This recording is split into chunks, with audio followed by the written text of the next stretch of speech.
session. Would everybody please sit down? Okay, so this session, at the beginning, Dave Chalmers made a distinction between the short-term issues and the long-term issues, and that's distinguished from the very long-term issues, but the long-term and the very long-term have to do with AI systems as moral agents. The short-term is something quite different. They're not moral agents. They're systems that hopefully can help us. And that's what we're going to be talking about in this session. We're going to be talking about autonomous weapons, autonomous cars, autonomous financial decision makers, autonomous sex robots. And our first speaker is Peter Asaro. He's a philosopher of science, technology, and media, and a professor at the New School. His work focuses on the social, cultural, political, and ethical dimensions of military robotics. He's writing a book about social and ethical issues raised by robotics, and his title is Killer Robots and the Ethics of Autonomous Weapons. And we're going to have a strict 20 minutes talk and 10-minute discussion policy, because otherwise you won't be finished by the time for the next thing on the agenda. Thank you. So today we're going to talk a little bit about autonomous weapons systems, or killer robots, as they're known in the media and other places, and how that kind of relates to AI ethics and some of the questions you've been talking about already today and we'll continue to talk about tomorrow. I want to define what we mean by autonomous weapons systems in a more general way, talk about the fundamental ethical questions that are raised really by these systems, and the kind of response that I think we can come to. And it's really kind of driven by some philosophical reflection on what the real problems are, both practically and ethically, and meaningful human control, and how this concept has emerged as a sort of solution to these problems. And then kind of come back to talk a little bit about how software and the delegation of certain kinds of moral and legal authority and responsibilities, more generally in AI ethics, can learn something from what we've done here with autonomous weapons. So what do we mean by autonomous weapons? You're probably already familiar with drones and drone strikes and targeted killing. These are remote operated systems, so they have certain autonomous functionalities. But the crucial functionality of choosing what is a target and when to fire at that target is still under human control. Despite that, these technologies are disruptive of international legal frameworks. And we have here a graph of drone strikes in Pakistan over the last decade or so. And in general, though, these are not considered autonomous weapon systems because they are still under human control. But there's a great deal of development going on within the military and different forms of automation and robotics being applied to weapons systems and weapons platforms. We have guided missile systems that are becoming increasingly sophisticated, that are capable of communicating with one another in swarms of missiles, choosing amongst themselves what to target and or where to target a particular target. There's also development of the next generation of drones, which you kind of see up here at the top, which are going to be far more autonomous. They're going to be jet-powered drones. They're going to carry far more armaments than the current Predator and Reaper drones. They'll travel much faster, much greater ranges, and they're capable of doing much more sophisticated forms of autonomous, potentially targeting, and this is where it's a concern. A lot of this work is classified, so we don't really know exactly how they function or what they're doing. And when our campaign to stop killer robots started, a lot of the websites that were advertising sophisticated capabilities of these systems were taken down, or the language was changed to make them seem not so autonomous. But it's not clear what's actually in development or not. But the US has an X-47B program that's looking at fully autonomous takeoff and landing from aircraft carriers. The British Tyrannus system, which is depicted here, is very similar. They all look very similar because they're also applying stealth technologies. Europe is developing its own system, the EU. But there's a whole range of robotic systems being developed by the military for surface-based naval warfare, Coast Guard patrolling, things like that. Automated these are Russian tanks that are remote operated at this point, but could be given artificial intelligence, could be given autonomous targeting capabilities, driving capabilities of various sorts. So the platforms are coming online. There's also, of course, bomb disposal robots, which aren't weapons and are used to disarm weapons. And those are sort of not problematic. So it becomes a question, where do you draw the line? We don't just want to ban everything. There's certainly good uses. But what is an autonomous weapon? Some current systems that actually use autonomy in these critical functions of targeting and engaging with weapons systems include some anti-missile defense systems. There's the Patriot missile system and the Phalanx Gatling gun system, which essentially use radars to detect incoming missiles and then fire, in this case, a missile or a machine gun to intercept an incoming missile. For a number of years, the US deployed an over-the-horizon cruise missile, which is depicted here. They've since been decommissioned. The idea there was the ship would not have radar contact with an enemy ship because of the curvature of the Earth. So there's a big mountain of water in between you and the enemy, but you would fire this missile over the horizon, and it would use its own radar system to identify a target and attack it. Interestingly, it was never used. And it was never used because no commander ever found themselves in a situation where they knew there was an enemy that they couldn't see, and were willing to fire a weapon at it without really knowing what that weapon was going to target. And I think that's a lesson for autonomous systems more generally. Samsung Techwin has deployed for a number of years now along the demilitarized zone an automated sentry gun, which is a machine gun that uses cameras, infrared and visual spectrum to identify human targets. Right now it's set in a human supervisory mode, but it is equipped with machine guns and it has an automatic capability, and so it could fire on targets automatically if it was put in that mode. And here's the Tyrannus system that I mentioned before that's being developed by BAE that originally was claimed to have a lot of autonomy and targeting, and now it's not so clear. So we have things like cruise missiles already, but we give them a GPS coordinate, and humans determine that target and that GPS coordinate and determine that that's a valid legal target under international law, and then they send the missile to it.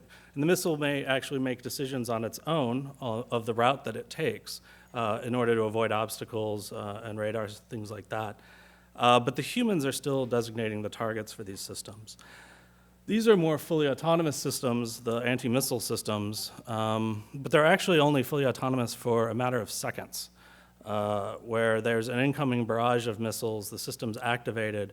The missiles are moving very fast, so humans aren't capable of targeting them themselves. But there is a sort of human supervision over it, and these systems are targeting projectiles, missiles, weapons. These are not vehicles, they're not humans, they're not human-occupied vehicles or buildings. And so the ethical questions, I think, are significantly different in those cases. But within the international discussion so far at the United Nations, there's been a focus on laws or lethal autonomous weapons systems, which is an unfortunate acronym because we're engaged in making laws about laws. I'm much more partial to AWS, automated or autonomous weapons systems. Some people call them fully autonomous weapons, which implies there's semi-autonomous weapons, which then gets into questions about how do you define fully versus semi, and of course, what is autonomy? The campaign stuck with the tried and true killer robots, and I think that's also a good moniker. Within the parlance of the military, there's been a long-standing discussion about humans in the loop. And this is humans that are in the loop that control the firing and targeting of weapons. There's been movement towards a notion of humans on the loop, which would be humans in a much more supervisory mode, where systems are automatically doing things, but the humans watching what it's doing and can intervene at different times. And of course, humans out of the loop means the system is fully automated, it's going to do what it's going to do, and humans aren't really involved in the process. Within the sort of decision-making process of what is a target, at least within, say, the US Air Force deciding what is a valid bombing target, you have these sort of 6 steps. Find something, fix its position, track it if it's moving, and then you target and engage it. And it's important to realize that targeting is an act. in a moral sense, I believe. Pointing a weapon at somebody is an act that's very different from just having a weapon. And then choosing to pull the trigger or fire or engage that weapon is another act. And I think these are the two crucial acts that we should not have become fully autonomous. These need to be under meaningful human control. And I'll get to what I mean exactly by, or generally about meaningful human control. Exact definitions are still hard to come by in international relations. In terms of morality, we don't necessarily share moral perspectives, moral theories, and moral approaches, but there is, I think, a good broad sense of ground rules in the international community that emerge from notions like human rights and the UN Declaration on Human Rights that sets some parameters for what we consider moral and immoral. We also have the legal frameworks of the Geneva Conventions and others that establish laws of warfare, human rights law, and so forth. And so we can derive principles from those. But we can also apply some pretty standard philosophical theory. And we can look at the consequences. Are these going to have good outcomes or bad outcomes in a utilitarian framework? We can look at rights and duties and what sort of threats are posed to human dignity and human rights by these systems. We can also look at virtue ethics, which actually turns out to be very important in military ethics. The virtues of commanders and soldiers is highly indoctrinated, and these systems actually threaten those virtues. And then there's sentiments, moral sentiment, which I think is a more nebulous concept, but is valid, that we feel moral repulsion, that we feel that this is just wrong or mal in se. But I kind of want to go through these in a little more detail since we have a philosophical audience to some extent. In terms of consequentialist approaches, and this is typically the argument that's given in favor of autonomous weapons systems, is, well, they're going to be really great. They're going to reduce civilian casualties. They'll make less mistakes than humans. Won't that be good? And that's a very narrow construal, I believe, of the consequences. That's not an estimate of the full consequence of what it will mean for states to adopt these weapons systems, and that for that to become a standard warfare practice, for these things to become proliferating all over the world and coming to non-state actors and so forth. So I think we also have to look at the wide consequences. And it can be very dangerous to look at a simple problem like a narrow consequentialist argument, which says, well, in this given situation, wouldn't you rather protect your soldiers and eliminate an enemy with this system? Sure, that sounds good, but what principles are being violated? And I think we can make a comparison to slavery or torture, where you can easily make consequentialist arguments in favor of slavery. It's really good for the people who aren't enslaved to enslave a bunch of other people and have them, produce stuff for you. Or similarly, the sort of ticking time bomb questions around torture, that if there's one person who knows where the bomb is hidden and torturing them is going to reveal the information, isn't it worthwhile to torture them and get the information and defuse the bomb? But I think in general, we have principles against torture and against slavery because on the whole, it's better for human rights and human dignity that all of our rights are respected. And the violation of any one individual's rights in terms of torture or slavery is a violation of all of humanity in a more fundamental way. And so this is where you get into questions that aren't just consequentialist. In terms of narrow consequentialism, there's serious questions about whether these systems will actually be able to do better than humans in any meaningful sense. In terms of the legal sense, they have to be able to distinguish civilians from combatants, because it's only lawful to attack combatants in armed conflict. Computer vision has gotten pretty good lately. A lot of advances are made, and certain forms of visual distinction are actually probably going to be better by AI systems than by humans. Other notions about behavioral patterns, whether somebody intends to harm you or do harm to somebody else, requires a lot more psychological theory of mind about human agents, what they're doing, why they're doing things. In many cases, even in warfare, intent of an enemy is a crucial factor in determining whether somebody is a combatant or not, especially in irregular warfare where you have guerrillas or insurgents who are not wearing uniforms, for instance. You also have questions of proportionality. And within just war theory, the proportionality question is whether the harm that you're going to do and potentially harms to civilians is warranted by the military necessity or the threat that's posed to you. So if somebody hits you on the arm, it's not valid to shoot them with a gun. That would be disproportionate. Or if you have a military ammunition depot next to a school or a hospital, is it valid to destroy it knowing under the doctrine of double effect that you're going to also destroy the school and perhaps kill many children or destroy a hospital? Is that value worthwhile? And those are value judgments that are very difficult for humans to make. But commanders make these decisions, learn to make these decisions under dire circumstances. How we exactly translate that to an AI system is not straightforward at all. There's also a number of situations in international law, such as the ability of combatants to surrender, or the fact that a wounded combatant is no longer a valid target, and so they cannot be killed, and shipwrecked sailors, things like that. And this is called hors de combat, which means they are out of combat, so they're no longer a valid target. Then you have a whole lot of negative outcomes that are likely if these systems make mistakes, fratricide mistakes, harms to civilians, unintended initiation and escalation of conflicts. These systems can be hacked, they can be spoofed, you can do behavioral hacking where you coax a system into attacking another enemy system. Normal accidents, these systems will malfunction, they'll be very complicated. Common mode failures. These systems will be in warfare, so they're going to be battle damaged. And it's not exactly clear what that could do to different kinds of systems. And the environment is broad and unpredictable in a number of ways. So in total, there's a lot of actually narrow consequences that are bad. In the wider sense of consequences, as I said, unintended escalation, initiation of conflict means humans will tend to lose control over conflicts. Arms races that could lead to regional and global instabilities, as well as the huge waste of resources, and threats to international law itself, the norms and standards that we rely on to hold people accountable for targeting decisions, to hold states accountable for military interventions, and so forth, as they're able to blame systems for malfunctioning instead of taking responsibility for decisions that were actually made by humans.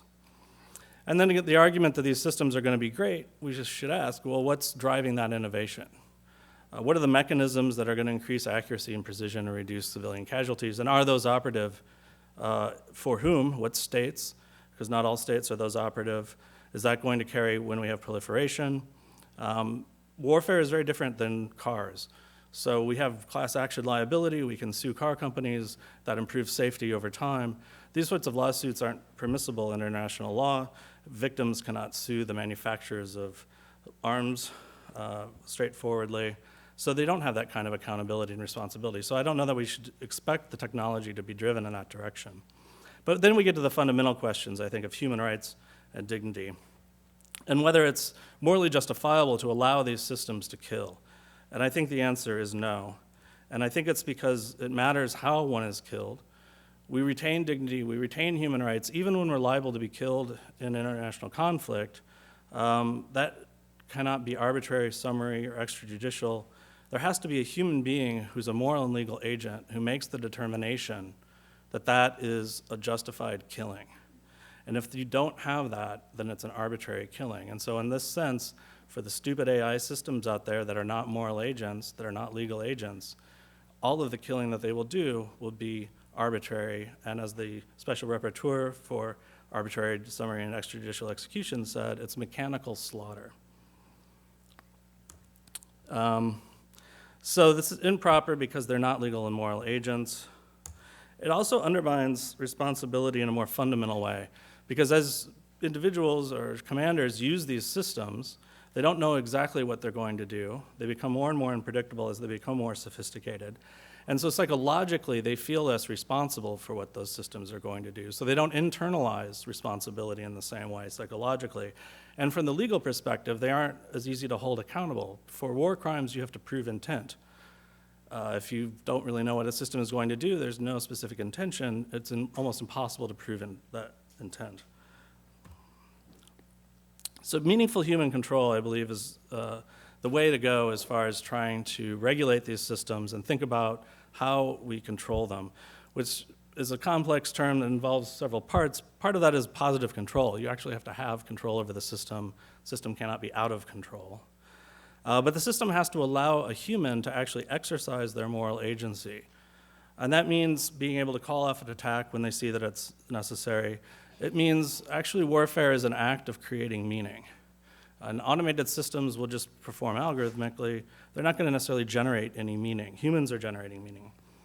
And so they need information in order to make these judgments, and that needs to be accurate and clear.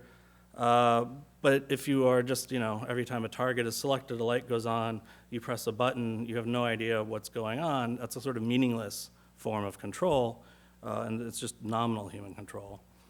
And then you need this internalization psychologically of the responsibility, that operators feel responsible for what they're doing, and that's sufficient to hold them accountable under legal systems. So what's to be done? So we've been working at the United Nations now for a number of years. 2009, I founded the International Committee for Robot Arms Control. In 2013, we founded the Campaign to Stop Killer Robots. We've had 3 years of meetings at the Convention on Certain Conventional Weapons in Geneva, where much of the discussion about meaningful human control has come out of.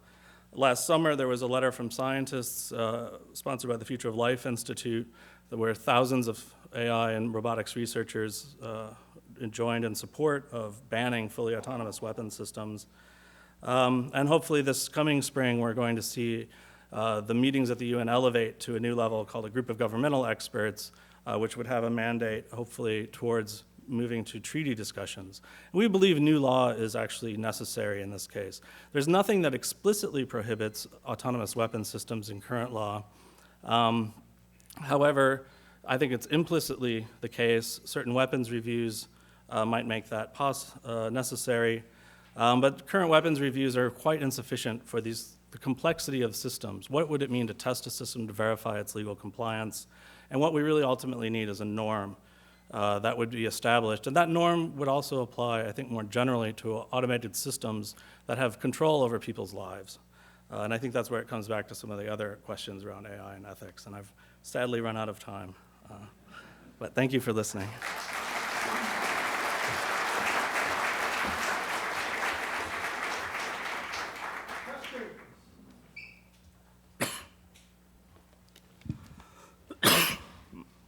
So you say that because autonomous weapon systems are morally wrong, they should not be developed by nations, and so you support this campaign for stopping killer robots. My question is, what if in the future it became necessary for a country to develop AWSs in order to conduct warfare? Like it was not feasible for a country to win without these systems. Would your opinion on them change? Well, I think there you would have a situation where states have already developed them. We're hopeful that we can get a preemptive ban, so we can create a situation where states are not racing against each other to develop the technology or feel that their security is jeopardized because other states have developed this technology. So that's part of the notion of preemptive arms control and multilateral arms control more generally, where it's in the collective interest of all the states to prohibit these weapon systems. And I think we're still in that situation. If we fail to get a treaty and it moves forward, then that sort of reasoning becomes more justifiable. I still think it's fundamentally wrong and that we should still try to roll back that technology. And when we have had bans on weapons after they've been deployed, like chemical weapons, for instance. Hi, Stephen Levy at Back Channel. I'm kind of wondering what Stanley Kubrick or Joseph Heller would make of this discussion here. And I think that's one benefit of having a conference like this is we can look at what humans do in light of what artificial intelligence might do there. So, if you're killed by a drone, it probably doesn't matter to you whether it's a general taking responsibility for it or whether, at some point on the line the drone took responsibility there. So I'm actually wondering, it's a serious question, whether considering putting weapons like this into effect might make us reconsider the way we do our own actions.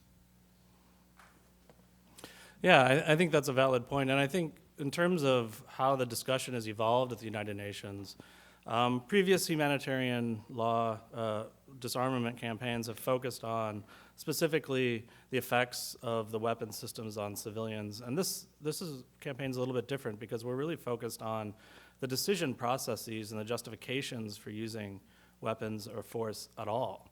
And I think thinking through that and making those norms stronger and clearer is good for international law.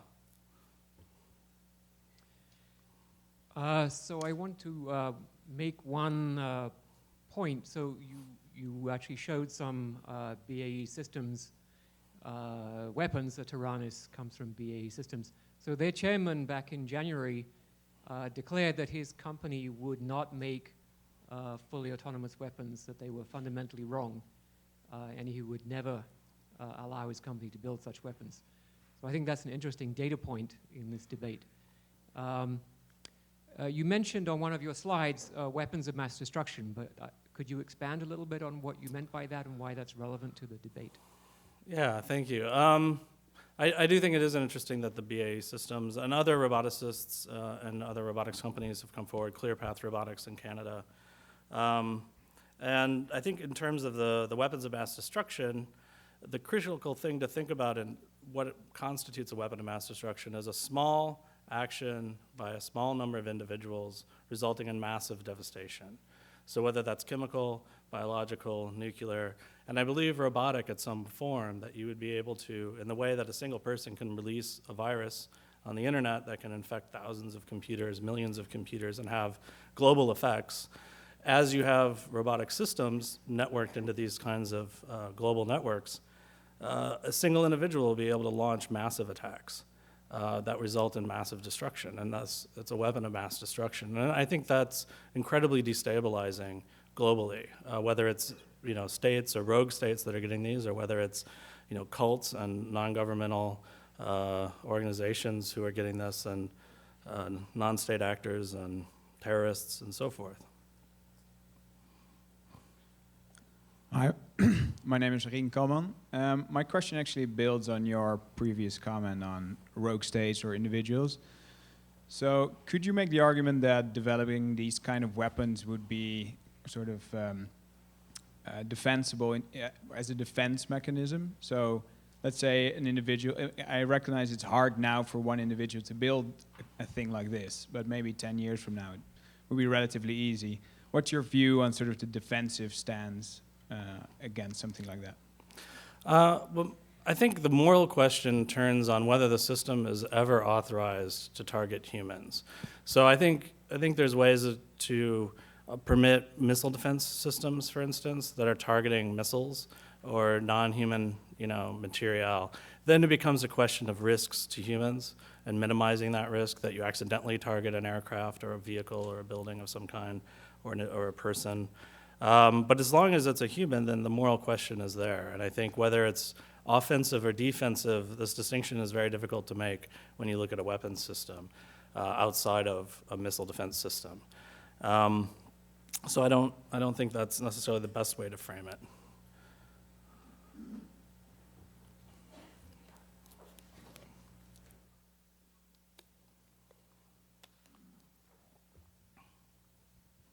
Hi, my name is Bruce Costa. I'm with Granite Forest Sangha, and I'm wondering if you could go down a little further down this road that this gentleman started you on.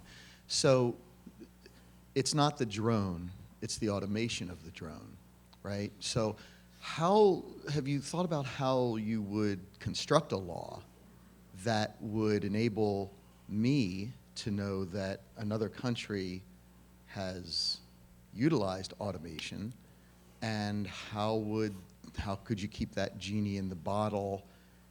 What teeth are on the dog? How's that? Yeah, so this is a question in arms control. It's called verification. How do you know the other signatories to the treaty are meeting their obligations under the treaty? And I think on the one hand, if you see a vast fleet of like robotic aircraft or robotic soldiers, and they aren't training very many people to operate them, that's a pretty good indication that there's a lot of automation going on in that, and that they're probably acting in certain autonomous fashion. Forensically, if you capture a system, you can take it apart, try to figure out how it works. There's ways to try to avoid making it look like a fully autonomous system or an autonomous system. There's also the argument that a system that looks like it's not capable of autonomous targeting could have a software update once the war starts that gives it that kind of automated targeting. And not all treaties require verification. And we can look at things like the chemical weapons treaty, where if somebody acts against it and uses chemical weapons, there's a huge sanction internationally for that kind of action. And so if you can find out after the fact, there's also, of course, a lot of trouble with attributability, which we see in cyber warfare that could also extend into these systems. So it could be very easy to obscure who's actually launched the attack by not having certain designations on the robotic system, or actually mimicking another nation's system. So there's a lot of risks around that. But if you have a norm in place, then you can act based on a case-by-case basis as those situations arise. The really dangerous situation is where they would have a mass army that would actually lead to some global instability situation. But I think we would pick up that kind of level of production fairly easily, that they're amassing resources and not training operators.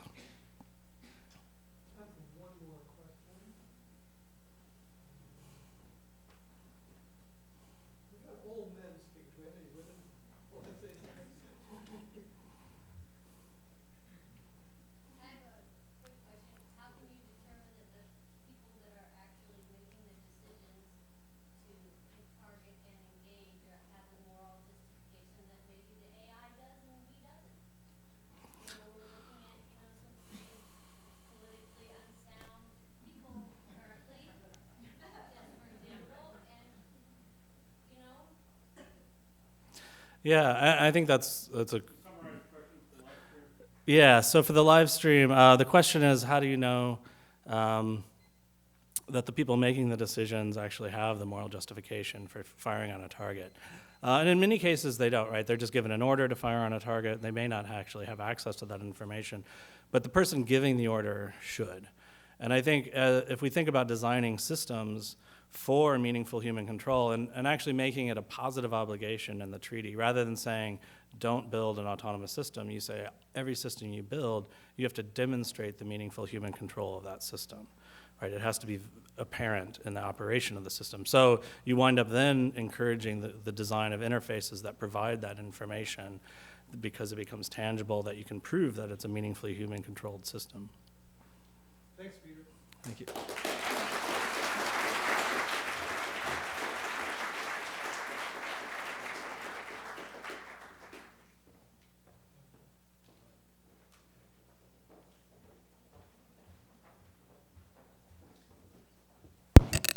So our next speaker is Kate Devlin. She's a computer scientist who investigates how people interact with and react to technology. Her current focus is sexuality and gender in relation to robotics.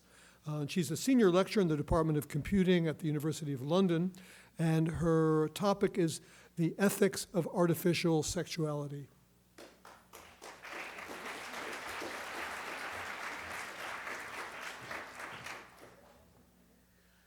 Hi, everyone. I've come here to lower the tone. I should have warned you in advance that some of my images are not safe for work, although it is work, so it's fine.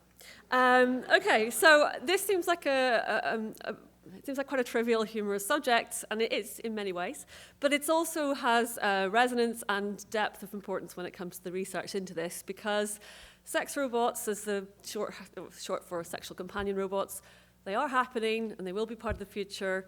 And there's a lot of capital to be made from them. So I think as we explore that, we need to think about what direction this should take. So the idea of a sexual companion robot, of an artificial sexuality, goes way back, right back to the Greeks, to the Greek myth.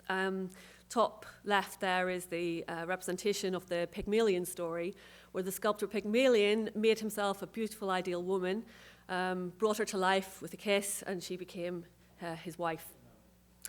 Then, of course, roll forward a few thousand years, and one of the earliest films, Metropolis, which we again see doesn't end well, the dystopian overtones of having a very sexy robot, you'll notice that women tend to take this role of the sexy temptress.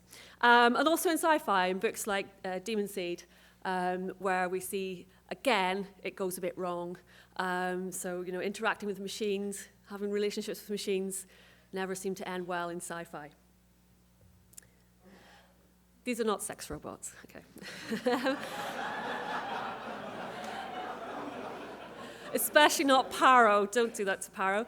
Okay, these are some examples of care robots and companion robots in use today.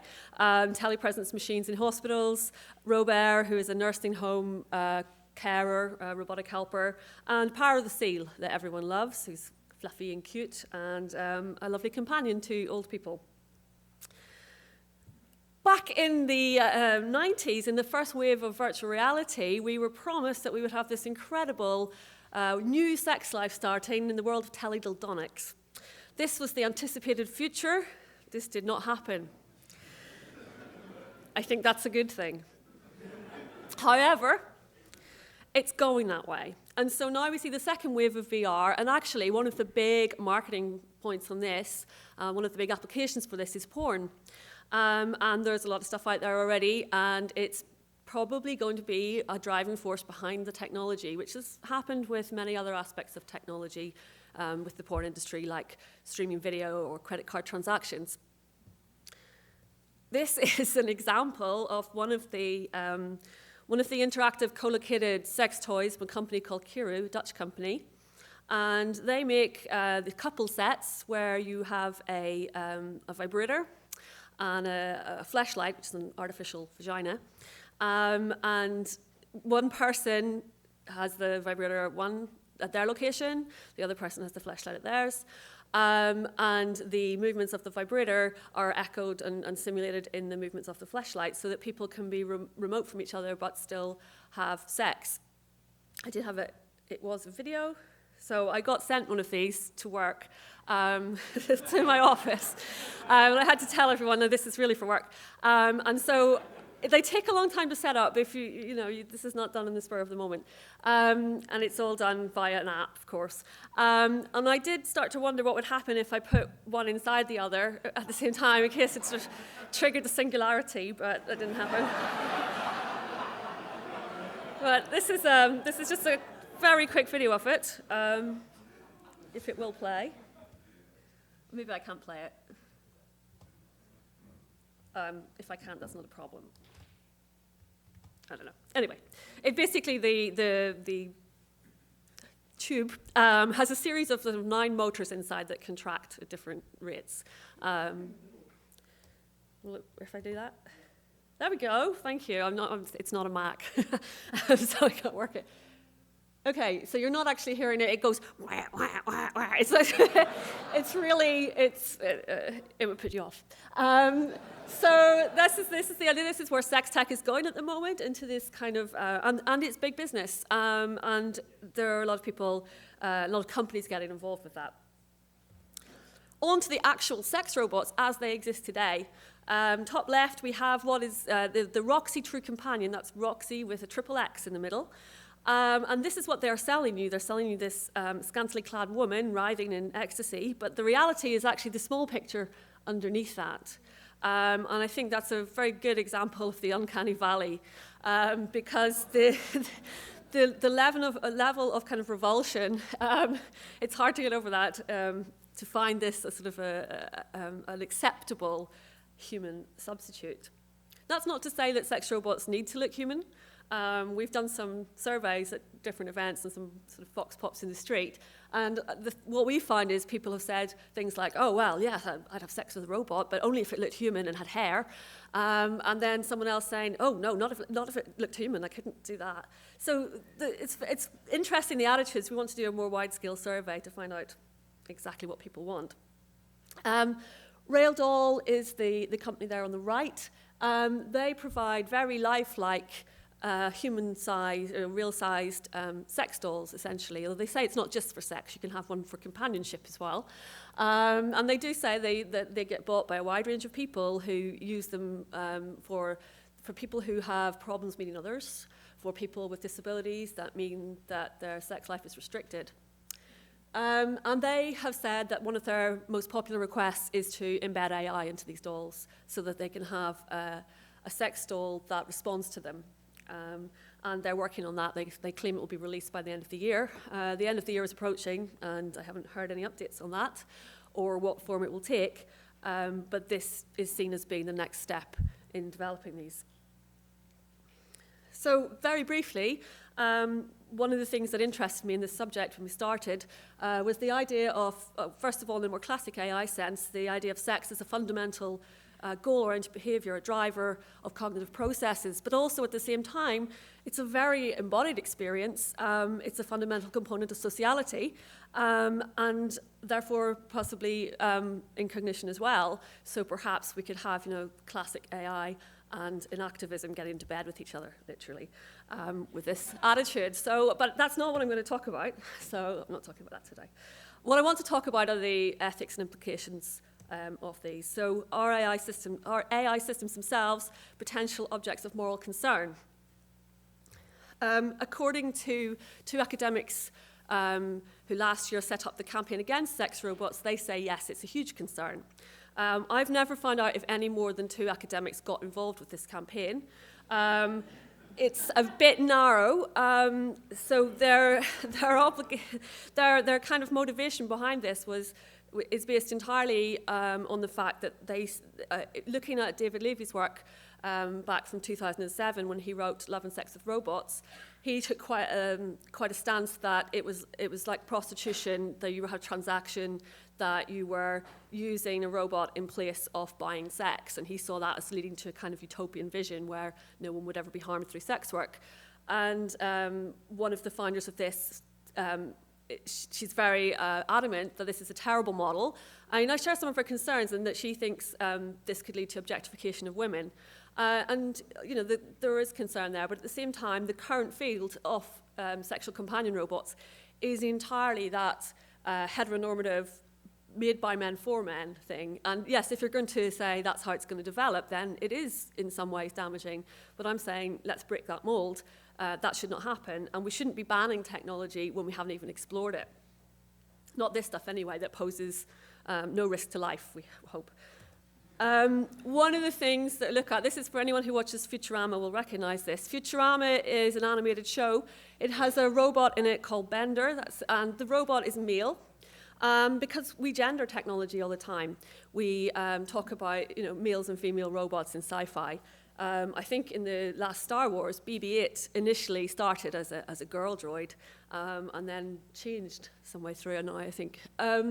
So this is from an episode where Bender was had taken up wrestling, and he was forced by his manager to change and to present and become a female robot in order to it's a complicated wrestling business. But what was interesting about that was not only that it was dealing with the idea of gender, yes, sure, in a sci-fi cartoon, but dealing with the idea of gender machines, but also that it was seen as being a very negative thing for him, that he was disgusted at having to do this. And if we think about that in terms of the machines that we may form relationships with, why is that threatening to us? Why are we actually imposing gender on them? And it allows that there's a huge feminist internecine war going on over what is gender. It's very hard to have conversations on this without getting shut down quite a lot. So is it something that is innate, biological? Is it something that is socialized and performed? Whereabouts does it lie in that continuum? Should we just get rid of it altogether? And we can do that with sexual companion robots, where they are just machines. They are not given gender other than the gender we give them. But technology itself is inherently gendered.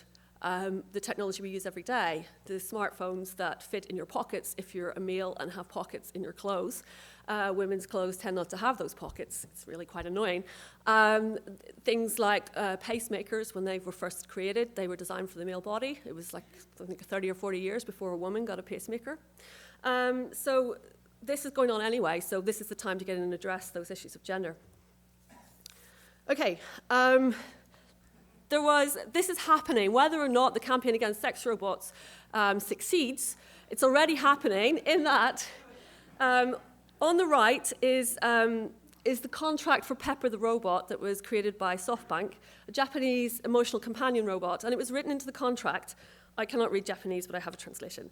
In Pepper's contract, it says that using Pepper for acts for the purpose of sexual or indecent behavior, or for the purpose of associating with unacquainted persons of the opposite sex, is prohibited and breaks the contract. So you're not allowed to have sex with Pepper the robot because it will void the warranty. And clearly someone has been trying to do that in order for them to put it in the warranty in the first place. But again, with the interesting choices about unacquainted persons of the opposite sex, so again, you have this heteronormativity that's creeping in, that's making these assumptions about the type of relationships that are being formed. A few weeks ago, WeVibe hit the news. It's a company with a smart vibrator. So it monitors, you can program pulse rates and things like that. It monitors things like body temperature and frequency of use. And there is a woman in Chicago who's currently suing them because she didn't know this data was being collected. They didn't make it clear. And in some ways, that poses massive issues in terms of the sex robots, because who is going to store that data? Who owns it? And data is a very contentious issue anyway, in terms of rights to that. But in some ways also, data can be useful and it can drive healthcare because you can take the information, feed it back into your algorithm, and end up with a better product. So one of the things thinking about is using sexual companion robots as a form of therapy. And like the Real Doll company says, they get people buying it because they can't form sexual relationships with humans. And so they bond with these dolls instead. So there could be a situation where that's the case. There's also the aspect of therapy, as in treatment for offenders. And virtual reality has been used for this, to test whether or not pedophiles their treatment had been successful by putting them into virtual situations to see whether or not to measure their arousal. And therefore, if they didn't respond, if they didn't get aroused by that, you could say that the chances of reoffending were much lower. So there is perhaps an option that we can use sexual companion robots to treat things like this. But then again, there's also the risk that this escalates the problem. It's something that needs a lot of attention. If you look at parallels with prostitution and sex work, there have been cases where, certainly I think in the States, in Nevada, where prostitution is legal, actually the incidence of rape were actually higher, even though sex work was not unlawful. So it all depends on there's a lot of different subtle things to think about there. One of the things, at the moment, we have basically those mechanized sex dolls. You may be able to build in some machine learning in terms of responses, but we've not actually got the sentient lovers that have been imagined in sci-fi. What happens about consent if there is some form of sentience? Because we would be creating machines to do our bidding. Again, is this a form of slavery of some sort? Because if a machine has an understanding of its role, should it be given some say over what that role is? And could we get to the stage where a machine refuses to give consent?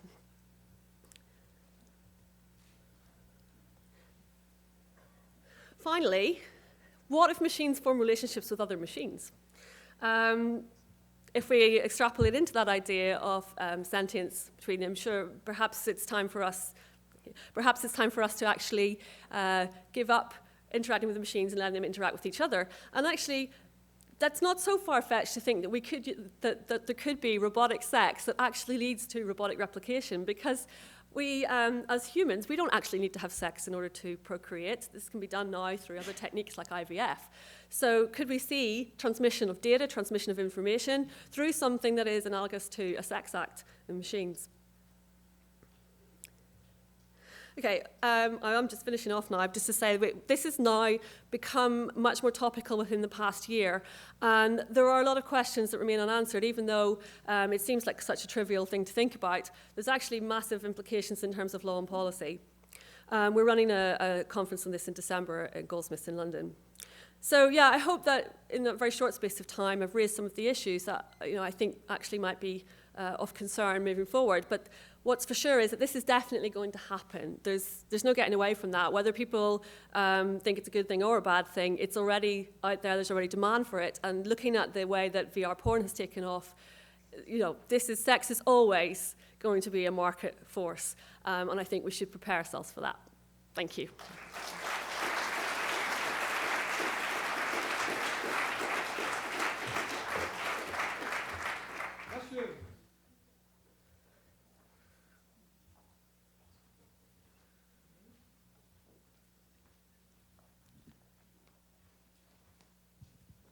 So I guess my question goes more for the companion side, not the pure sex robots, because I think if you want to make a robotic companion, you have to program it with emotions, like complicated emotions, and then during normal relationships, part of the relationship is you have to program it like you have to be able to have say suffering and like distress, and those are normal things in a relationship. And do you think that kind of elevates the moral status? We need to consider, say, like if we program them with a lot of emotions, and then they suffer from that, like comparing to a pure sex doll, we might not need to program emotions to a pure sex doll, but to a companion doll.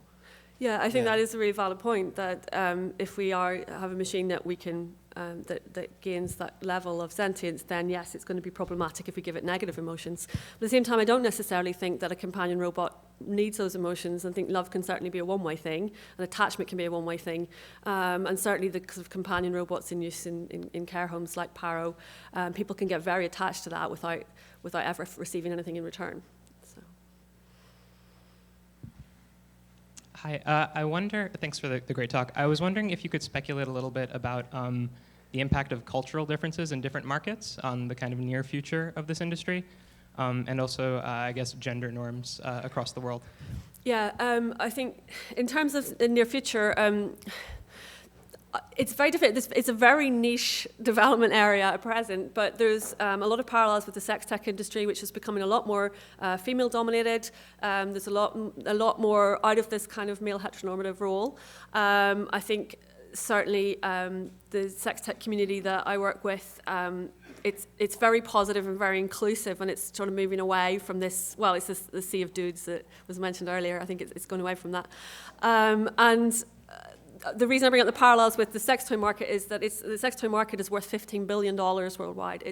There's an incredible amount of money goes into it. So what point does, and you could, basically the embodied versions of these dolls is essentially just an extended human-shaped sex toy.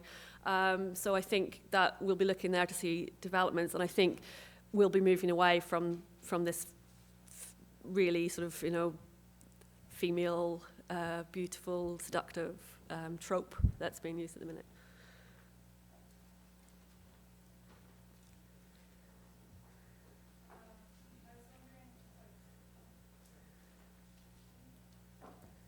Hi, thank you again for the fascinating talk. I wanted to ask, so video games have been shown to increase aggressive behavior and thoughts, and I kind of wanted to see if you could draw a parallel to sex robots and basically explain implications for future like human interaction. Yeah, I think that is the concern with that the campaign against sex robots has, was that it's othering the partner. The robot becomes worthless, demeaned in some way, and they worry that will translate onto everyday social relationships between men and women. I'm not as convinced about that. I don't think it's as much, but it depends. There are a lot of things. I think it needs a lot more study. I think we're really only at the start of this, at looking into this. But if we look at things like the impact of porn on young people's attitudes to sex, I think that's going to be very enlightening as well. And if that is the case, that it's going to go down that path, then we have to take a stance now to try and shape it in a different way.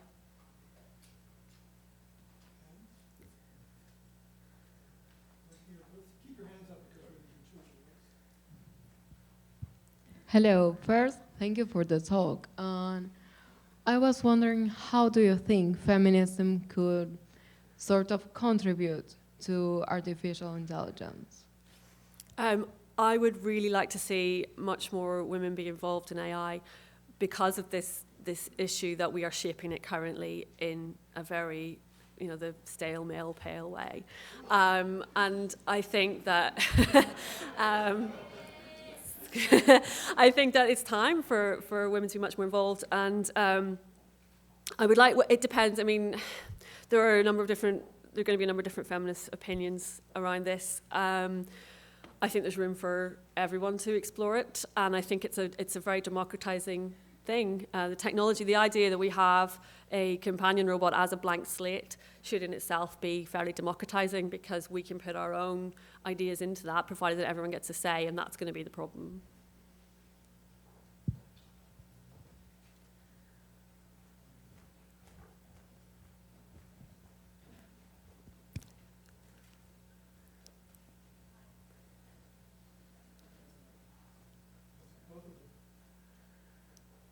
Thank you again, Dr. Devlin. Beyond the points of gender norms and other fascinating topics, I just wanted to go a little deeper into the othering aspect, and also addiction. So in the same way that I would be wary of passing laws to ban pornography or ban video games, I definitely understand certain negative aspects about those things, and also the certain addictions that people can form. So I just wanted to know what your thoughts on the specific issue of addiction was, in terms of, say, a male or a female being addicted to pornography, and a male or a female being addicted to a non-sentient sex partner. I think such addictions definitely occur and are problematic, but I definitely don't think that shutting it down and banning things is ever really a good approach. If something is legal, if something is not harming someone, okay, you can argue they're being harmed mentally, but I think I really think it needs to be open. But then I'm not the moral arbiter of everyone, so perhaps your mileage varies. But I just think that it would be wrong of us to just shut it off and say, well, we don't like it, so we're not going to do that.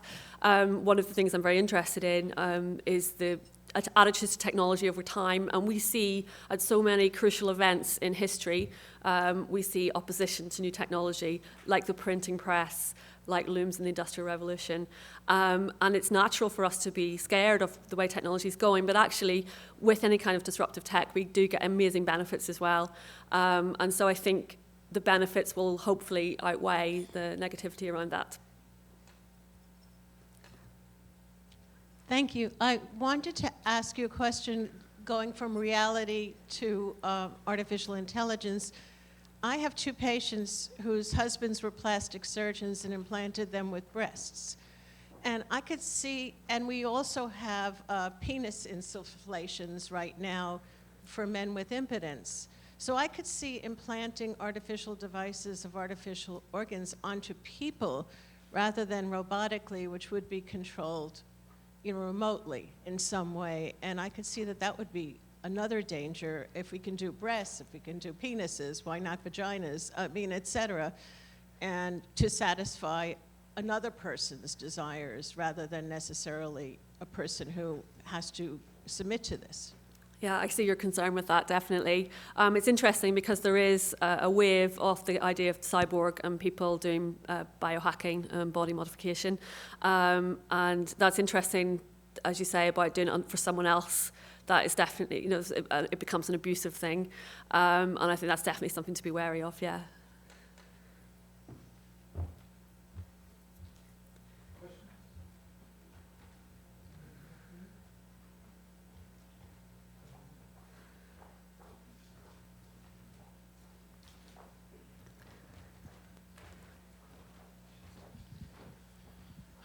Thank you.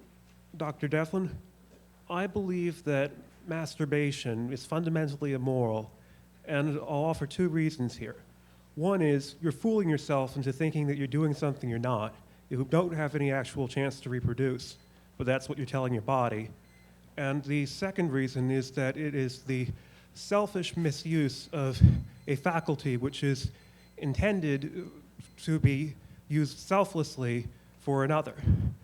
And I know that not everybody agrees with my moral position here, but it is something I think that should at least be considered as a question, whether masturbation is fundamentally immoral before one decides on the further downstream questions that you've been considering? Okay, I don't agree with your position, but fine if that's what you feel. I'm not a philosopher. I'm not an ethicist. I'm not anyone's moral arbiter. But maybe someone else will be able to comment on that in the panel later. I think if it's something you don't want to partake in, then I think don't do it. But there are so many people who do see this as a very positive and healthy thing, and I think that's a perfectly natural response. And so I guess it's the same with any technology. If you are, if you don't want to use a smartphone, you just opt out of it. Yeah, I guess it's an opt-in, opt-out thing. We're going to have to move to the next. Thank you.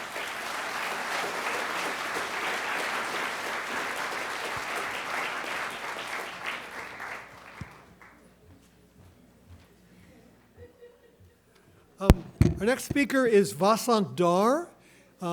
He is a professor at the Stern School of Business here at NYU, and he is also at the Center for Data Science here at NYU. He's a data scientist concerned with the issue of when computers can make better decisions than humans. One issue he has investigated is whether you should trust your money to a robot.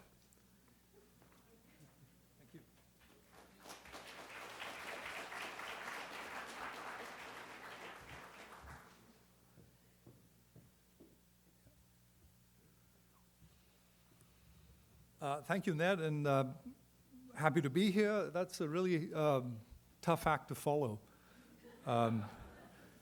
But I guess I'm talking about a different kind of driving force in our lives. And, just to kind of, I guess, set the stage here, as Ned mentioned, I've been building automated learning and decision-making systems for a while now, and I've explored this research area in a number of domains, including finance, healthcare, education. And one of the questions that I guess that's been core to my research has been, when should we trust machines with decisions and when should we not? And I published this paper a few months ago at the Harvard Business Review, and interestingly, it has driverless cars right at the top corner there.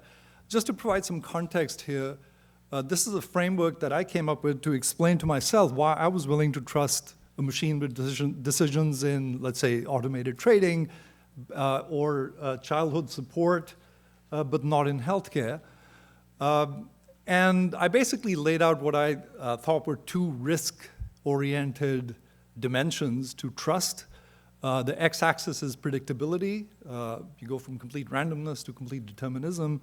And the y-axis, which is even more important, is the consequences of mistakes, the cost per error. And so my basic theory here is that we have this sort of preference frontier, which is the line, the straight one and the curved one that you're seeing, and that problems tend to move to the right and downward over time, right? So that's the natural trajectory of problems. As we learn more, as we get better data, better algorithms, problems become more predictable, essentially. So autonomous vehicles, driverless cars, used to be on the top left many years ago. They moved to the right because we've come a long way in perception in AI, in vision, in sensing technology. And so the physics associated with autonomous vehicles is much better known than it was. There's still a certain amount of uncertainty on the road for all kinds of reasons. There's randomness, there's humans getting in the way. And that problem is to the sort of top right because there's also a high degree of, the consequences of error can be pretty severe. But anyway, so that's the basic idea here. And over time, my basic theory is that problems move down and to the right, although they can move up in response to regulatory changes, right? So that's kind of the setting for what I want to talk about. This is a simulation that I stole from Peter Stone. Some of you might have seen it. Here, well, that bang should have gone off right at the end here. But this is sort of what things might look like with autonomous vehicles. So one of the things I guess is they'll have to have really opaque windows if you want to be riding in one of these. So my basic premise here is that accidents will happen, right? They're going to happen regardless of how good this technology gets.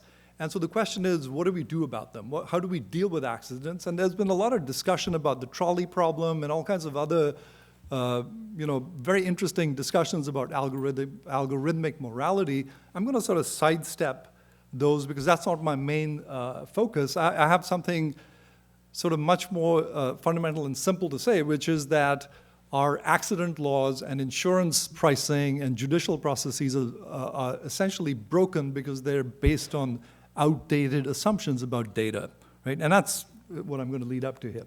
So here's a chart of yearly automobile, this should actually be deaths, right? This isn't accidents, this is deaths.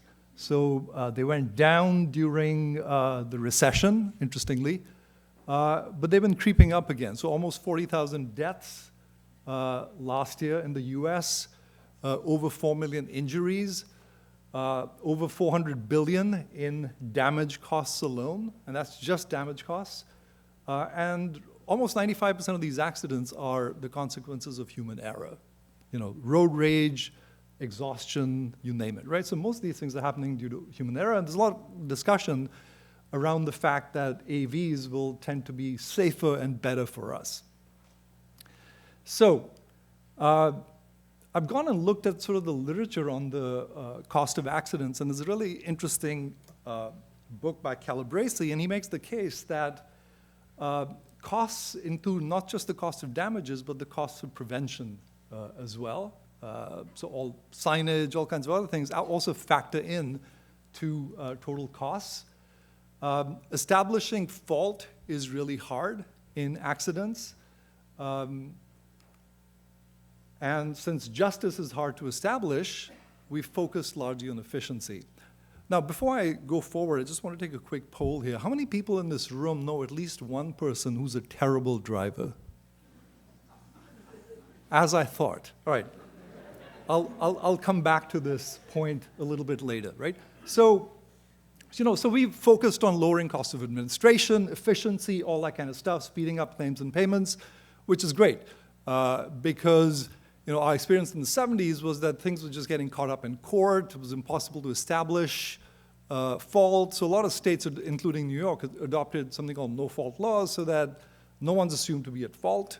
If you get into an accident, then your insurer is bound to make the payment, and they can settle things between themselves. If I have time later, I'll come back and talk about this some more. So one of the questions that comes up before I move forward is, are autonomous vehicles good enough at the moment? And the point I want to make is that even less than perfect vehicles are going to be plenty good, or they may be good enough. And regulators certainly seem to be receptive to AV technology. The guidelines introduced just last month by regulators. And the reason I say this is because even a percentage point improvement translates into 400 lives saved annually and 40,000 injuries avoided, right? So the stakes are really high here in terms of AVs. But here's my point. My point is that it almost doesn't matter whether AVs are ready or not. What's more interesting is that the technology behind them can be used already in interesting ways. And let me get to that, right? That's my main point. So we don't really need to wait for AVs to get on the road. We can actually steal the technology that's on there and use it to establish fault in accidents. And once we do that, a lot of things get much more streamlined and easier, as we'll see. So my main point is that accident law is outdated, right? It assumes that the data available are not adequate to establish fault, right? And typically the data available is police reports, the actual damage itself, and testimonials, which tend to be subjective, right? So this is real. I was driving uptown a couple of months ago. I was at Union Square. I was at a traffic light, a red light, and I got slammed really hard at the back. The guy behind me was in a huge Suburban. And he was a limo driver. He must have been tired, and he said, "Sorry, man, I fell asleep on the wheel. Really sorry about that." Right? And it was a hard collision, and I really didn't think anything about it. This was Union Square about 9 at night. The cops showed up around midnight. Filled out a report. I was not really in any shape to verify that the report had been filled accurately. I'd been waiting for the cops for 4 hours, 3 or 4 hours. So I just went home and figured everything would be all right. The other drivers said, "Sorry, man, I was asleep. Everything will be fine." It wasn't. I ended up sort of incurring out-of-pocket costs. My premiums went up. I was without a car for a while, and I'm sure many people in this room have had a similar experience. The system is just slow and painful. And one of the consequences of this assumption about lack of data is that we have a patchwork of sort of no-fault and tort laws that vary across the states. It's incredibly arbitrary and complex. It's a frustrating process, similar to the one that I just described. Fairness and liability remain unaddressed, and crime thrives, right? So we've got a terrible system in place. What can we do? Well, there's a solution, right? Current onboard systems make these assumptions questionable, right? So we don't have to wait for AVs to get on the road. We can just use the onboard technology to make things a lot better. And the assumption I'm making is that these systems are good enough to establish the cause of the accident. So here's the basic summary that is data from onboard systems can be used and it's sufficient to establish cause. We have information about physical factors such as speed, impact. We have environmental factors such as weather, road, lighting conditions. We have human factors such as driver awareness and attention. And essentially, this would nullify the huge litigation costs associated with tort laws, eliminate the need for no-fault insurance, right, which makes little sense other than as a way to expedite processes of payments. It could also serve to provide coaching and improving driving practices of those individuals that you all raised your hands about, right? I mean, there's some people who just drive badly, and there's scope for improvement, and there's others who just aren't going to improve. I'll come back to that set of people in a minute. And finally, and this is the key point, is that it could be used to price insurance better and reward good driving, right? So all great. What about privacy, right? This is usually where things get sticky. It's like, is this going to be used against us? So are we going to be under constant surveillance, right? Will our device automatically issue us a ticket, the moment we speed or swerve or drive unsafely, right? So there are, legitimate questions around that. There's questions around secondary use of the data or sale of data to other parties. This is rampant these days. There are, very poor laws regarding privacy and secondary use of data, right? So this is a legitimate concern. Could the data be subpoenaed in ways and used against you, right? Could the opposing lawyer subpoena your driving data and show that you were exhibiting tired behavior, even though the other driver slammed into you, right? And this is not uncommon these days in court, because drivers who show signs of tiredness have more accidents, right? Could it be used against you? And is it a fundamental invasion of privacy? So my solution to this, at least a rough first-order solution, is just keep things local, right? Keep the black box local. That is, have the data gathering and the analytics reside locally on the device. Upload occurs automatically in case of an accident, right? So if there's a need, the upload occurs. Downloads to the device can happen as well. So insurance companies can download data and do comparative analyses for pricing, for coaching purposes. And this still gives the user the right, the option to share the data with the insurance company if they want to, presumably in consideration for a reduction in premium, right? So you do have the choice. If you want to share the data, you can. Now, with respect to the last of these, there's a legal scholar who's argued that this sort of option to make making privacy sort of optional is implicitly discriminatory, right? That is, if you actually choose not to share, it's akin to discrimination of the sort that he's pointed out here, as occurs in finance or healthcare, where if you don't want to share your data, it's an implicit sort of admission of guilt, right?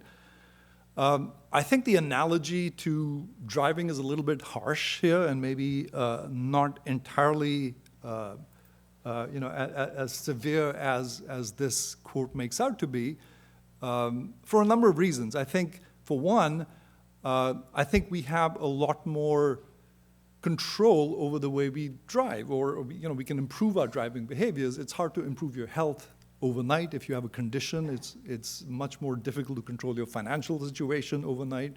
Whereas I think with driving, one does have the ability to improve, get better, right? So I think the analogy there may be a little bit harsh. So I'm not quite as concerned about that, right? One of the other questions that a sociology colleague of mine raised is, could this actually widen inequality? Because would poorer people with inferior systems be at higher risk than rich people who can afford the best systems? And I think here really depends on whether the technology has, different. Well, actually, one of the questions is this any different from products now? Is it different from, safer cars versus cars that are not as safe that cost less? I guess my response to this is that this could. This is certainly possible, but again, it's not something I'm, terribly concerned about at the moment. It really depends on sort of how the technology evolves, right? But it's an interesting question. So let me just summarize and open this up for questions. So I think that essentially what I'm saying is that data assumes the primary role as the arbiter. It can make systems fairer and processes more efficient. Insurance can be priced on driving behavior data as opposed to proxies for risks such as demographics, which are very, very crude and approximate. The data can be used for coaching purposes and to induce safer driving practices. And we need not sacrifice privacy while achieving the benefits above. And finally, related to the poll I took, so all of those terrible drivers can gravitate towards AVs, but for the rest of us who want to continue to drive, and I think the landscape in the future will probably consist of a mix of human and AV drivers. It'll make driving safer and more fun for the rest of us who like driving, don't trust AVs, or don't like the way they drive. I believe that it's a relatively boring experience riding in one of those AVs, right? So for those of us who like to drive, it actually makes the world a safer place for all of us. Thank you.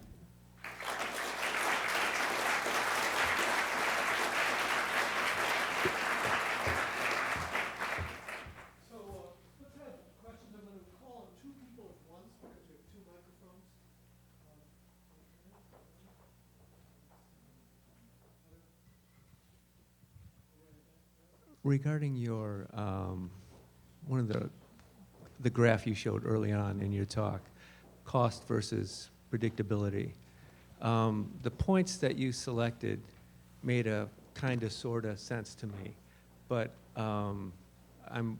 it left me wondering how you measured the cost on such different things. I'd actually prefer to take that offline because it's a pretty involved discussion and varies by domain. The framework was illustrative. The way I see it being used is in comparing like versus like kinds of problems, right? So the framework I presented was conceptual. The way I'm seeing it used in, or at least people talking about using it, is in, let's say, prioritizing initiatives, where you can actually come up with apples to apples comparisons of costs and benefits, right? So different projects, you want to rank them. What should I do first, right? And that's one way to do that kind of ranking, is that you can take different problems, you can estimate where they fall on the x-axis, presumably by looking at the Bayes error rate that you can estimate, and you have to have estimates of the costs and benefits that come from the business or the domain-specific knowledge. It's much harder to sort of compare apples to oranges on that kind of on that one grid. So that was illustrative. But once you get problems that sort of are in the same league, it becomes feasible to do so. Yes, thank you for the presentation. It seems to me a danger that we may be incurring here is that there may be like a vacuum of responsibility. There could be like social costs that will incur with especially if we use mixed systems. And it seems to me that the private sector that drives that does not have enough money to put in escrow for all the social costs that are going to happen. So I think it could be kind of like a dangerous situation like we had with finance, where actually the private sector incurred huge social costs, and then who ended up paying it? It was the public. Do you see such a vacuum being created here, and could that be a trap that we could be falling in, and how could we remedy that? It's too early to say. It's really too early to say what the what the costs of these accidents are going to be. We just have had a few of them occur.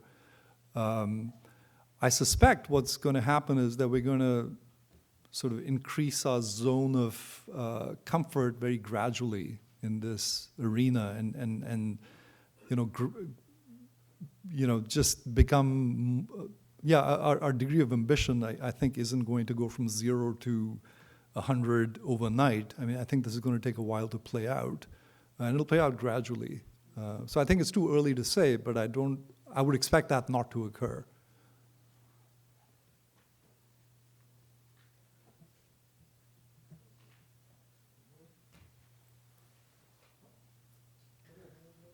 Hi, just wondering, was that accident the direct genesis of this idea?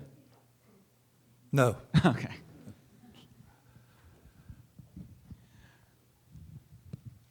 Yeah, I was wondering, is this, to make the suggestion more concrete, Vasant, I'm right here. Ah. Hey, how's it going? It partially also addresses the inequality question, because seatbelts eventually became as a matter of law in all cars. So maybe a concrete proposal would be have a minimal black box that just has to be in every car. If you did that, then that would take care of the inequality problem, and it would be just like seatbelts. Yes, the whole issue of someone asked me, what does this mean for insurance companies? Will they be happy about it? And my response is they should be, because they'll be able to price based on driving behavior as opposed to other sort of crude measures of risk. The real unknown here is what kinds of incentives it would take for people to install these systems on their cars, right? So, in fact, it may be the case that the market for these devices is much larger than one thinks, right? If you think of the installed base of vehicles over there, right, and the market associated with installing these devices on every car out there, that's a huge market. And the question right now is what kinds of incentives would be appropriate to get people to install these things? I haven't actually worked out the economics of it, but that's a fascinating question.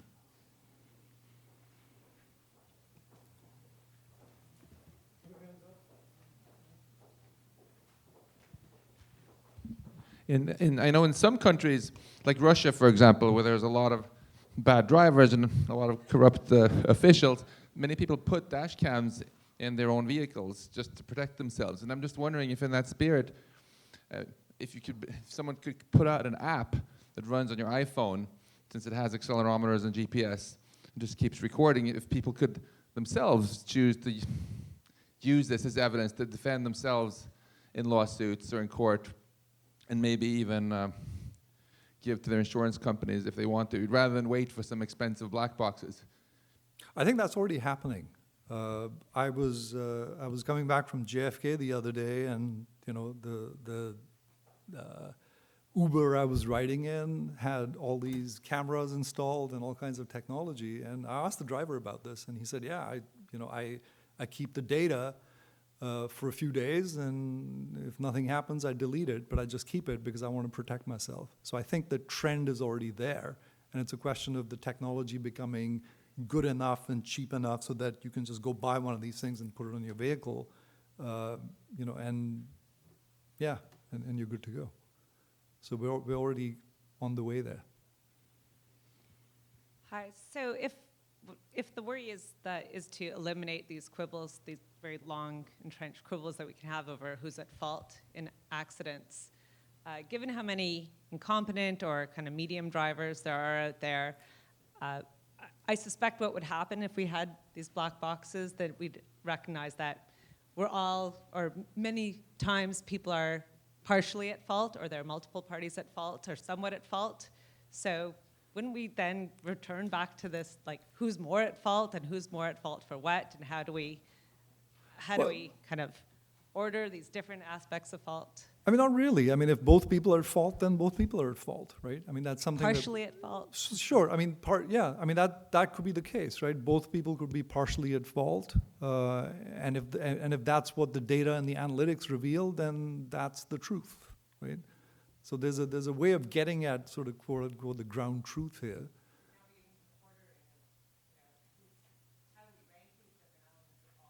Yeah, but that's sort of I guess I'd call that a second order issue. That is, I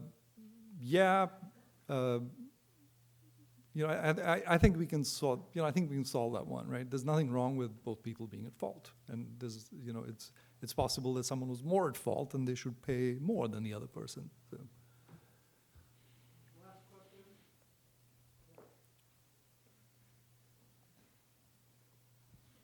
I'm wondering if you could discuss a little bit the possibility of cars being remotely controlled by other actors once you automate cars, and the dangers involved in that.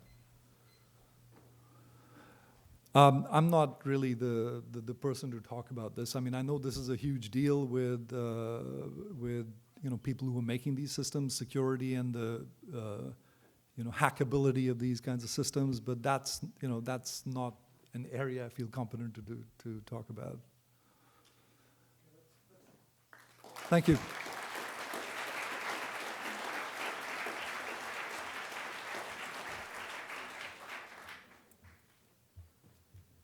We're going to move now to the legal issues involved with AI.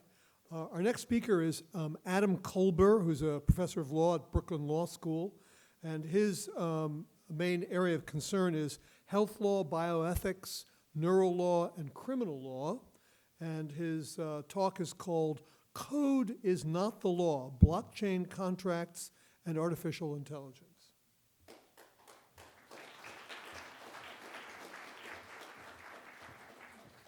Great, thanks very much.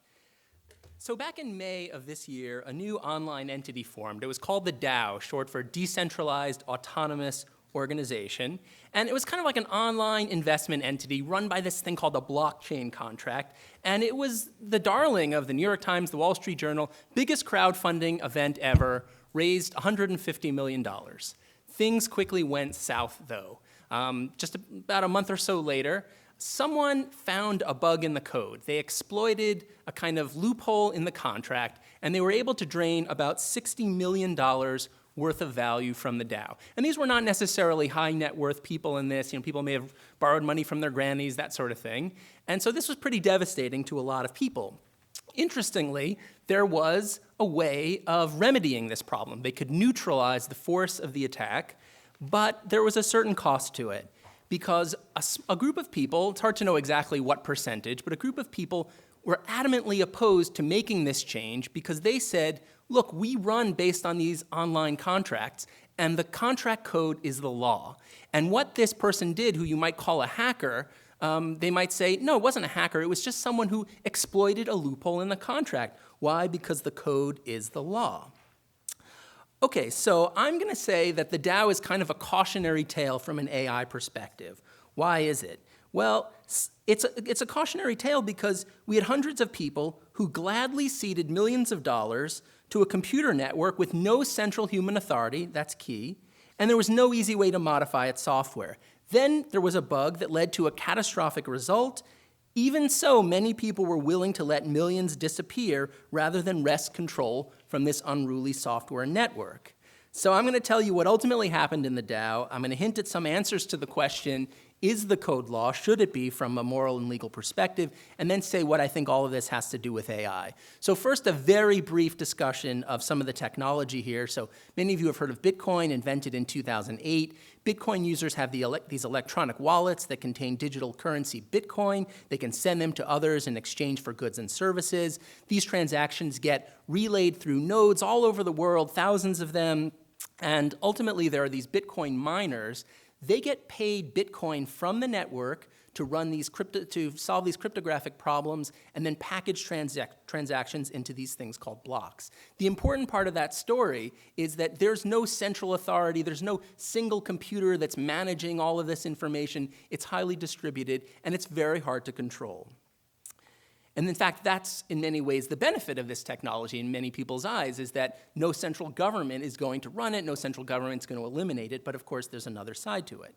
So the next innovation I want to mention is something called Ethereum, which in some ways is similar to Bitcoin in that it has its own digital currency called Ether, but it also gives you another power, and it's that power to make smart contracts. And these smart contracts go onto this blockchain, and they too become very difficult to control, very difficult to change. So here's an example. There's a smart contract that is designed to, if you want to buy insurance in case your flight gets delayed. So you put your Ether into this contract, and it'll tell you what the premium is, how much you stand to make. If you decide you want to do it, you send your Ether, and then there'll be some public listing of which flights were delayed. If your flight was delayed, the contract will send you back the amount of money that you were promised. There's no middleman. You don't have to gather up your receipts. It's pretty efficient. And so those are the kinds of things that people have in mind to make out of Ethereum. And the legality of some of this is still yet to be determined based on content. Jurisdiction is a huge question here, of course. But that gives you a little bit of a flavor for it. So the DAO was this kind of an organization run on these blockchain contracts. It was going to invest in certain entities, one of which makes locks. These kinds of locks that would be connected to the blockchain. So the idea is that you could control a door, or you could control maybe an ignition to a car using these kinds of contracts. So people have in mind this kind of thing. Rather than staying in a traditional hotel room, you'll pay for your room using a currency like Ether or Bitcoin. It's going to cause your room to automatically unlock. If something breaks in the bathroom, the room will itself contract with a plumber to fix it. Okay? Maybe someday this will happen with self-driving cars. You'll rent it with your Ether. The contract will form. The car picks you up, arranges maybe for its own routine maintenance, and then contracts with a new passenger. So you can probably imagine why this could have some pretty important implications for AI. Let me mention 3 of them.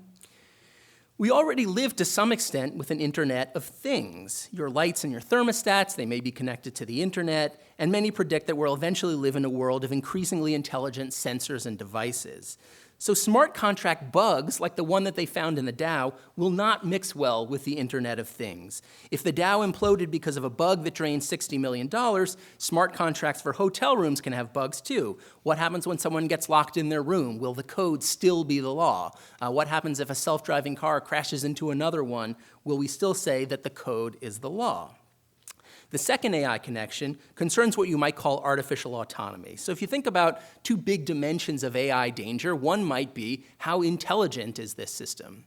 But that's not the only thing, right? Just because you're intelligent doesn't mean you're going to be able to enslave me. Another dimension is what you might call artificial autonomy. It's not autonomy in the sense that we apply to humans, but it's about how much power and how much control the network has. How easy is it to rein it in, to shrink it, maybe to even destroy it? On this score, blockchain contracts have a lot of autonomy.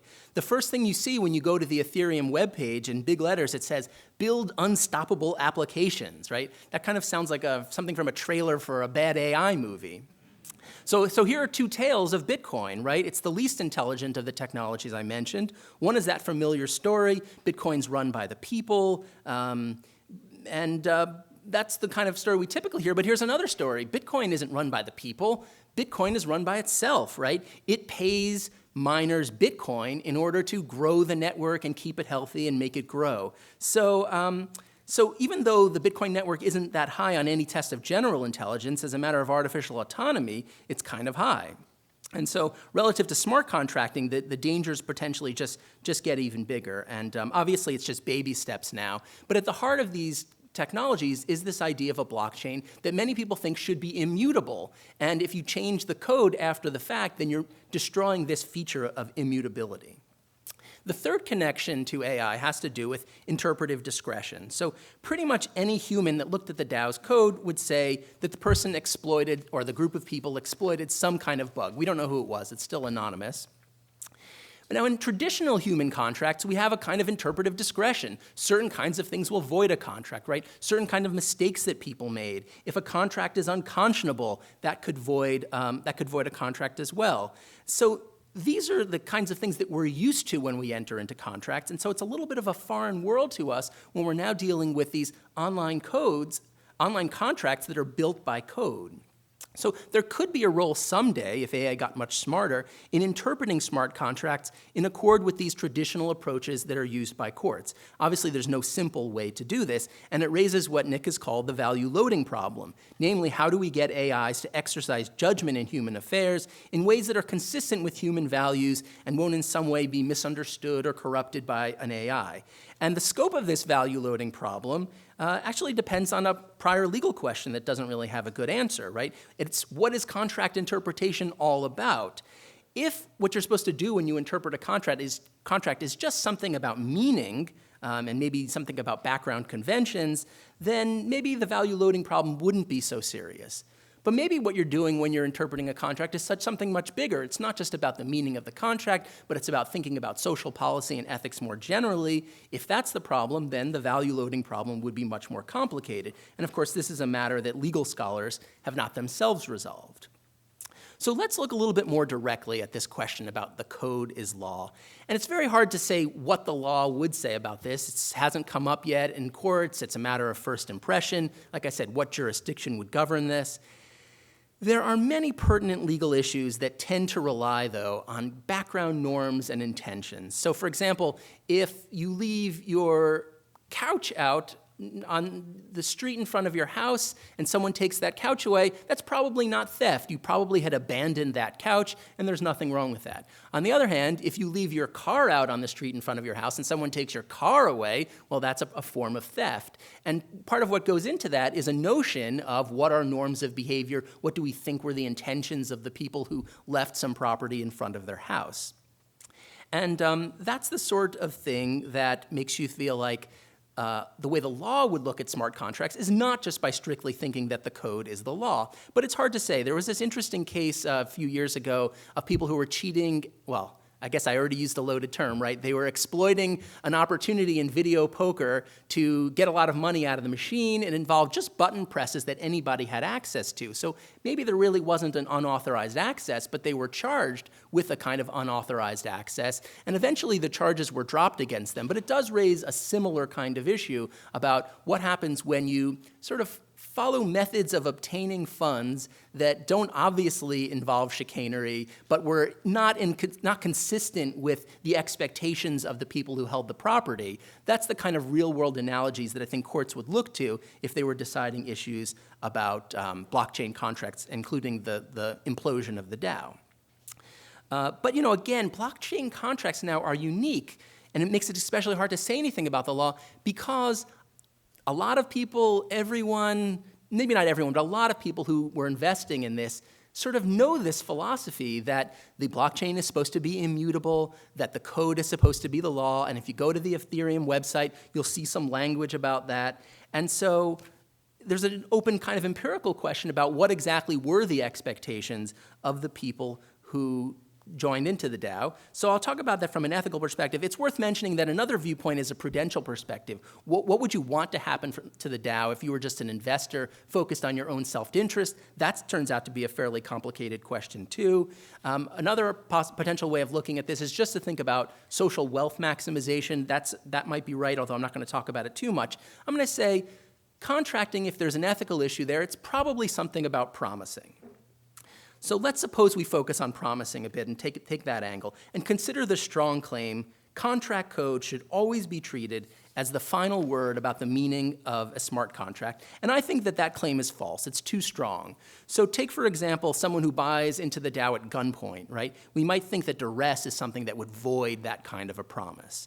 Similarly, if a person entered into the DAO expecting to join a kind of venture capital fund, and they were plausibly operating under such a mistaken view, given this exploit that was available, that you might think that they just didn't really understand the nature of the contract, and that we can't fairly hold them to their promise to participate. So all of this is true. Again, like I said, there were these warnings that the code will be taken very seriously, but they weren't warning enough. So what do I mean by that? Let's suppose I say to someone, let's promise each other that never, never, never, no matter what, will we offer each other candy on Lent. Okay. Then there's an earthquake and we don't have much food. The only food we have is some candy. Can we then offer each other some candy on Lent? Sure. Despite the literal language of our promise, there's a background expectation to it that, of course, in a serious enough circumstance, we weren't really going to take our words seriously. So I think the same thing applies, at least to the DAO, that people weren't warned sufficiently, and that's a reason why the code should not be law, at least in that particular case.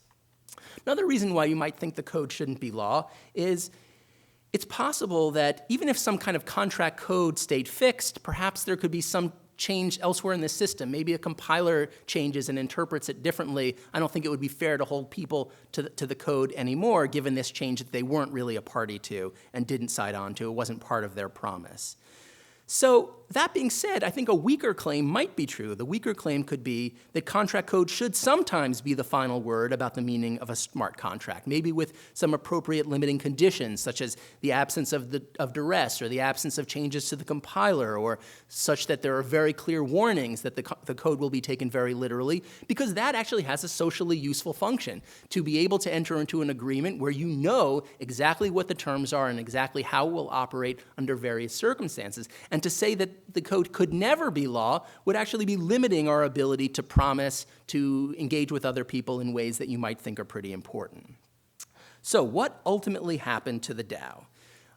Ultimately, the contract code is not the law, basically won out. The vast majority of the Ethereum computer network adopted a software version that did neutralize the attack, and it did violate this principle of immutability, and it did cause a split in the Ethereum currency. So over 90% of the value of the currency stood behind the version that negated the attack, and less than 10% of the value of the currency now stands behind a version that kept the blockchains immutable and enriched the hacker by a few $1 million. And so maybe in a way that's not a bad solution, that you've got still one chain that people view as immutable, one chain that could be mutable under severe enough circumstances, and so maybe that's a reasonable outcome. Of course, this is still early days. We don't know if both chains are going to survive and in what way, and we don't know what percentage of human beings were behind this. This is just a statement about where the funds are now, so to speak.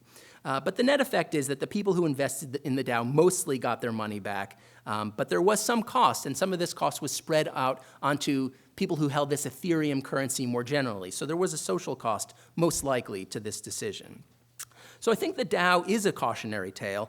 Cutting out human oversight and discretion can save costs. It can also democratize, but it will sometimes lead to multi-million-dollar bugs, and might even someday lead to bugs that cause cars to crash into each other. These are risks that we basically need to manage as efficiently as we can, because the artificially intelligent Internet of Things are going to up the stakes. And then in the more distant future, AI might actually help to mitigate some of these costs, but doing so will require us to resolve some issues in legal theory that are really still very much contentious. Thanks very much.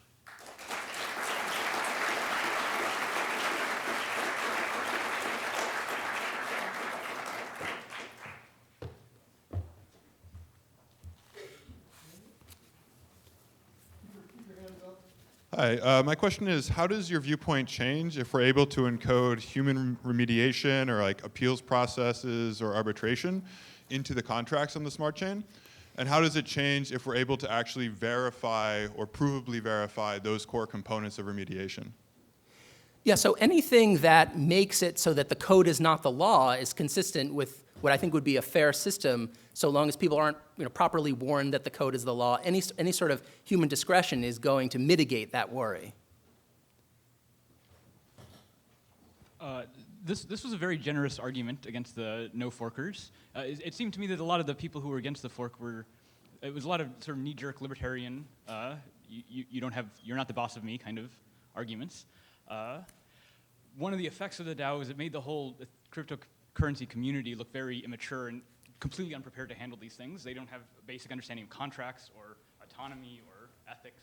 And I know Bitcoin and everything have been on a pretty hard downslope since then. I don't know what you see the future, or what you think the impact of the DAO will be on the whole community in the future. Yeah, that's a hard question. I don't know for sure. I think it will certainly make smart contract crafting much more careful. People are certainly talking about ways to automate even the process of making sure that contracts are going to be healthy. I don't hear a lot of people saying, let's insert more humans into the mix, although I think that view has been expressed. So there's obviously going to be a trade-off, and how do we maximize things like efficiency and democratizing power and still maybe having some role for humans. So I don't know. It's a great question, but I don't know how it will all play out. I think Bitcoin has survived pretty well since then, and Ethereum as well. It's hard to know what they would have done had the DAO been phenomenal. Maybe that's really where the damage was done, is that had the DAO really taken off, everyone in this room would already know the story instead of it sort of being this thing that you're hearing in about 4 minutes.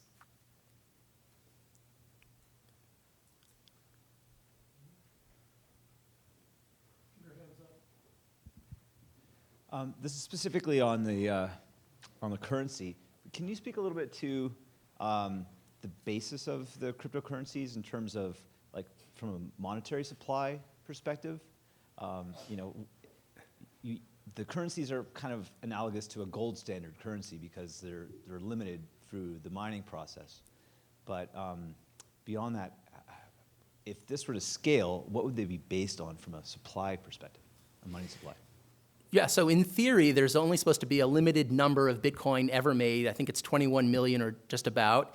And that's very attractive to a lot of people who think that we live in a world now with central banks that are controlling the values of currency and manipulating it, and that there's something very valuable to knowing exactly what the money supply is, when it's going to increase and when it's going to stop increasing. So that certainly attracts a lot of people. Now, I'm not expert enough to say what are the implications of that. I mean, certainly inflation is sometimes a tool that's been used in the past. I know a lot of people would say it's been used for the worse, but I can't say enough to say that it's always used for the worse, so I'm not sure.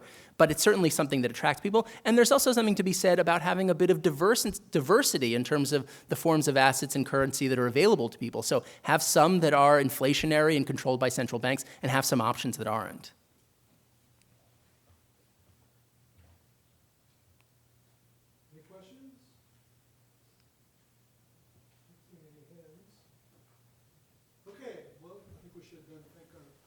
Thank you very much.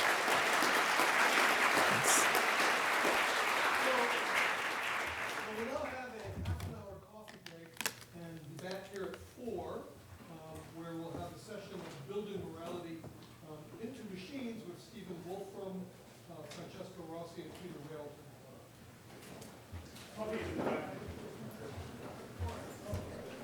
You know what I think would actually be the best system?